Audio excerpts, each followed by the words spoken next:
Episode 6 की starting में हमें बताया जाता है जिस पल लेडी तनासिया ब्रेलॉफ को यह पता चला कि मैं असल में क्या हूं, ठीक उसी पल से मैं इस ब्रेलॉफ मैनर से भागने के एक सही मौके का इंतजार कर रहा हूं। वो अपनी आंखें थोड़ी सिकोड़ता है, जैसे वो सुरक्षा का अंदाजा लगा रहा हो। कल्लुआ साम्राज्य ने जो लोग मेरे पीछे भेजे हैं, उनके लिए ब्रेलॉफ परिवार जैसे एक उच्च आवेनियन कुलीन परिवार के आलीशान महल में घुसपैठ करना बेहद मुश्किल होगा। मैं यहाँ सिर्फ और सिर्फ इसलिए रुका हुआ हूँ क्योंकि मुझे लगता है कि यह जगह फिलहाल सुरक्षित है। जैसे ही मैं रहने के लिए कोई सुरक्षित ठिकाना तय कर लूंगा और वहां तक के सफर के लिए जरूरी पैसे जुटा लूंगा, मैं बिना पकड़े गए यहां से निकलने का मौका मिलते ही तुरंत भाग जाऊंगा। वो एक ठंडी सांस भरता है और अपने इरादे को पक्का करते हुए खुद से कहता है, मुझे बस तब तक के लिए खुद को संभाल कर रखना है और यहां टिके रहना है। अगली सुबह जब आर्सकान हवेली के गलियारे से गुजर रहा होता है, तो अचानक कुछ पुराने नौकर उसका रास्ता रोक लेते हैं। उन्हें देखकर आर्सकान के कदम ठिठक जाते हैं। वे नौकर उसे चिढ़ाने वाले और ईर्ष्यालु अंदाज में देखते हैं।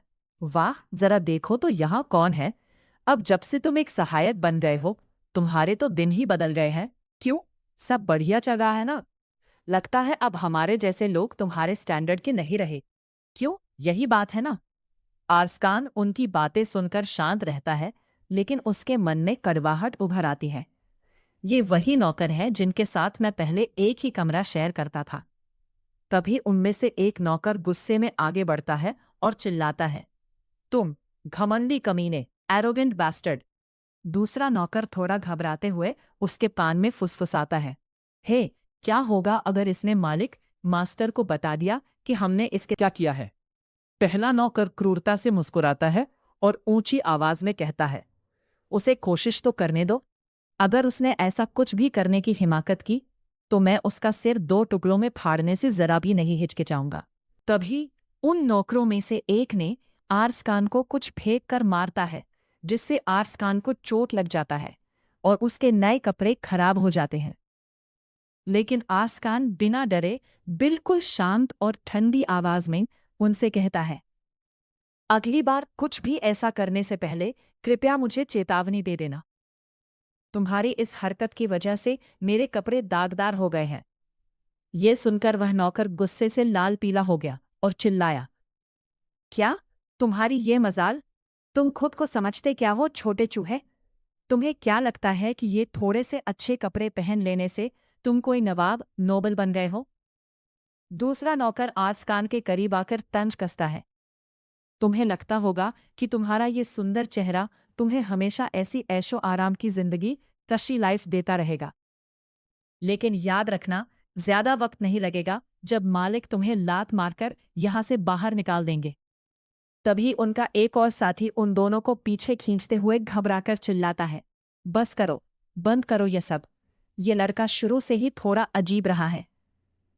वह आर्सकान की तरफ खौफ से देखते हुए अपने साथियों से कहता है, तुम लोग नहीं जानते, ये एक चलता फिरता टाइम बम है।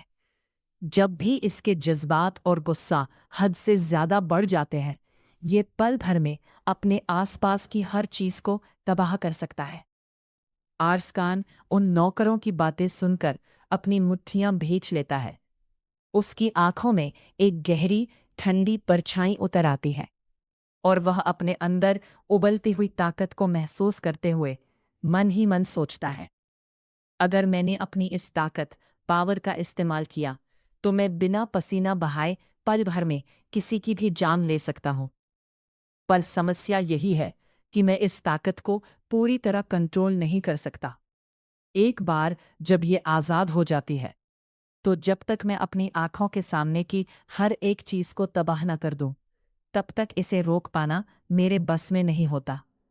मैं इन तुच्छ और मामूली बातों, ट्रिवियल मैटर्स पर गुस्सा नहीं हो, लेकिन फिर भी यह सब थोड़ा।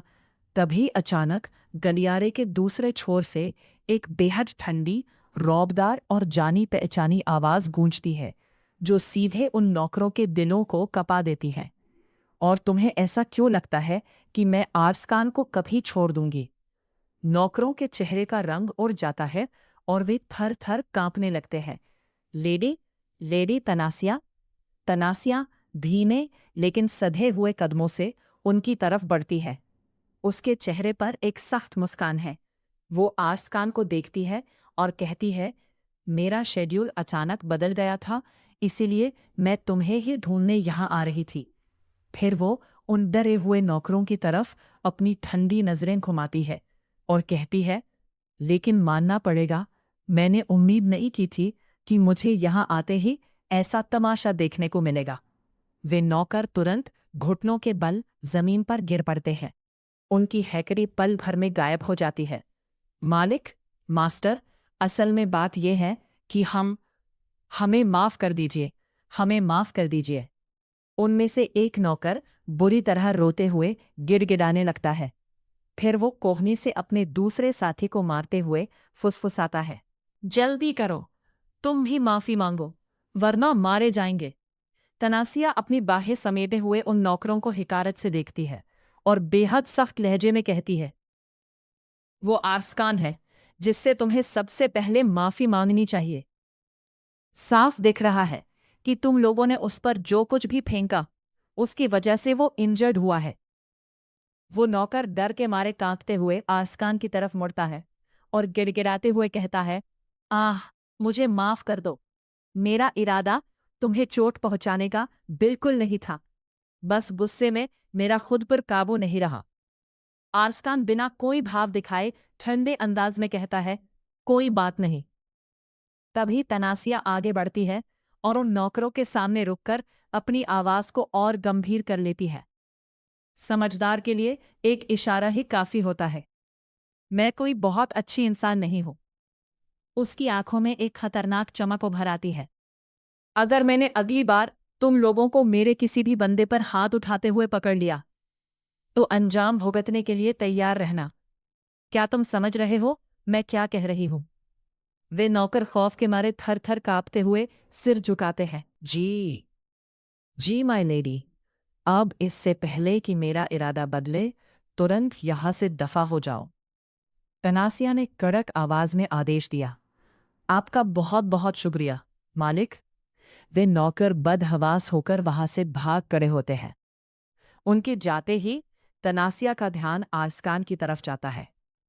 वो उसके पास आती है और चिंता व थोड़े गुस्से के मिले जुले भाव से पूछती है, क्या तुम ठीक हो? तुम्हारी चोट कैसी है? आर्सकान अपनी चोट को छुपाते हुए धीरे से कहता है, जी, ये तो बस एक मामूली स्क्रैच है। खरोंच? बिल्कुल नहीं। तनासिया ने उसकी बात काटते हुए थोड़ा ऊंचे स्वर में कहा, क्या तुमने अभी अभी वो नहीं सुना जो मैंने उन नौकरों से कहा? वो आर्सकान की आंखों में आंखें डालकर हक जताते हुए कहती है, तुम मेरे सहायक हो, यानी मेरे अपने लोगों में से एक।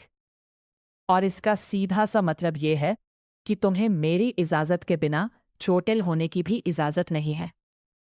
तनासिया आर्सकान को सीधे देखते हुए हुक्म चलाने वाले अंदाज में कहती है, ये मेरा एक आदेश है। आर्सकान उसकी इस बात पर थोड़ा हैरान होता है, लेकिन फिर अपना सिर झुकाते हुए पूरे सम्मान के साथ जवाब देता है, जी माय लेडी। तनासिया तुरंत मुड़ती है और तेजी से कदम बढ़ाते हुए कहती है, हमारे पास यहाँ फालतू खड़े रहने का समय नहीं है। चलो पहले तुम्हारी इस चोट का इलाज करते हैं। नोचसिया हमारा इंतजार कर रही है। आर्सकान उसके पीछे चलते हुए धीमे से पूछता है, क्या आप लोग कहीं बाहर जा रही हैं? तनासिया मुस्कुराकर पलटती है और उत्साह से कहती है, ओह हाँ, वह और मैं शाही दावत इंपीरियल बॉल में पहनने के लिए ड्रेसेस की शॉपिंग करने जा रहे हैं। आर्सकान हिचकिचाते हुए तनासिया से कहता है, अगर ऐसी बात है तो मैं यही रुक सकता हूँ और अपनी चोट का इलाज खुद कर लूँगा। ये सुनकर तनासिया चौंक कर रुकती है और उसकी तरफ देखकर कहती है, तुम ये क्या बकवास कर रहे हो? तुम्हें भी उस बॉल के लिए अपने कपड़े तैयार करवाने होंगे, क्योंकि तुम भी वहां मेरे साथ चल रहे हो। आर्सकान की आंखें हैरानी से फैल जाती हैं। क्षमा करें, मैं भी उस शाही दावत में शामिल हो रहा हूं। सीन शिफ्ट होता है बुटीक दर्जी की दुकान पर। दुकान की डिजाइनर आर्स खान को एक शानदार नए सूट में देखकर खुशी से तालियां बजाते हुए कहती है, ओ माय गॉड, ये सूट आप पर बेहद खूबसूरत लग रहा है। जरा इन एक्सेसरीज को भी ट्राई करके देखिए। नौत्सिया तनासिया की तरफ मुड़कर मुस्कुराती है। आपका पेज तो हर चीज में कमाल का दिखता है। तनासिया कहती है, इसे देखकर लगता है कि इसके वार्डरोब पर किया गया एक एक निवेश कोरी तरह वसूल हो गया। तभी वहां खड़ी नौत्सिया तनासिया की तरफ प्यार से देखते हुए चहक उठती है। लेकिन मुझे लगता है कि तनासिया, तुम्हारी फैशन की समझ भी वाकई गजब की है। तुमने इससे पहले मेरे लिए जो ड्रेस चुनी थी वह मुझे बहुत पसंद आई। तनासिया ने नोटसिया की तारीफ सुनकर मुस्कुराते हुए कहा, तुम्हारी मदद करके मुझे खुशी हुई।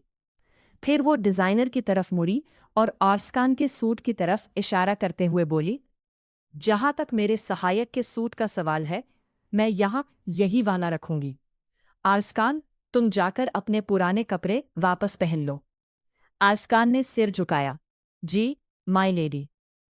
आर्सकान के चेंजिंग रूम में जाने के बाद तनासिया ने एक राहत की सांस ली।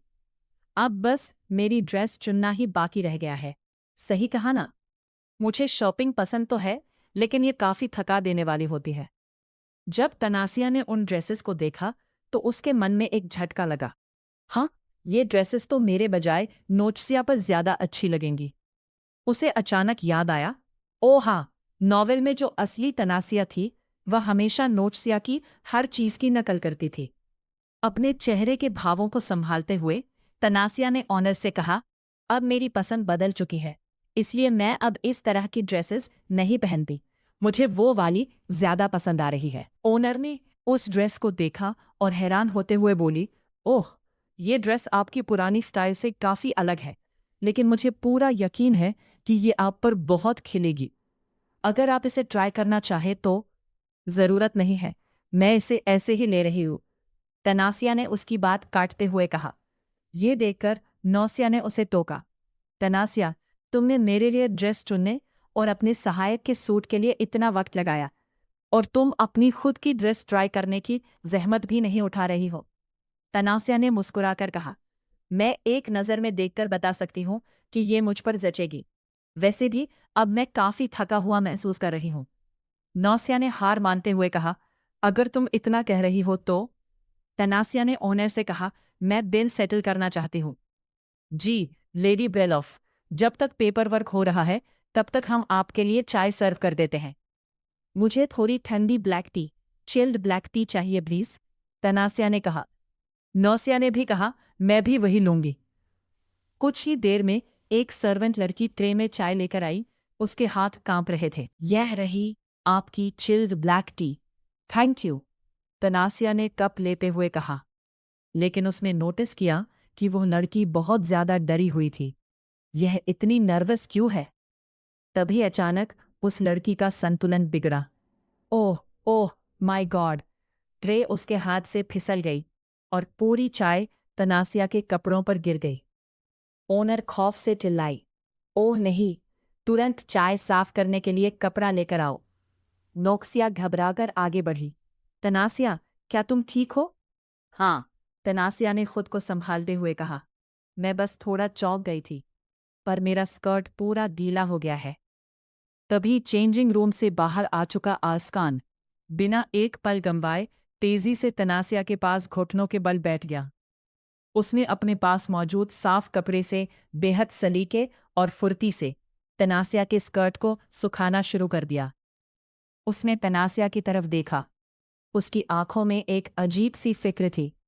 लेडी तनासिया, क्या आपको चोट लगी?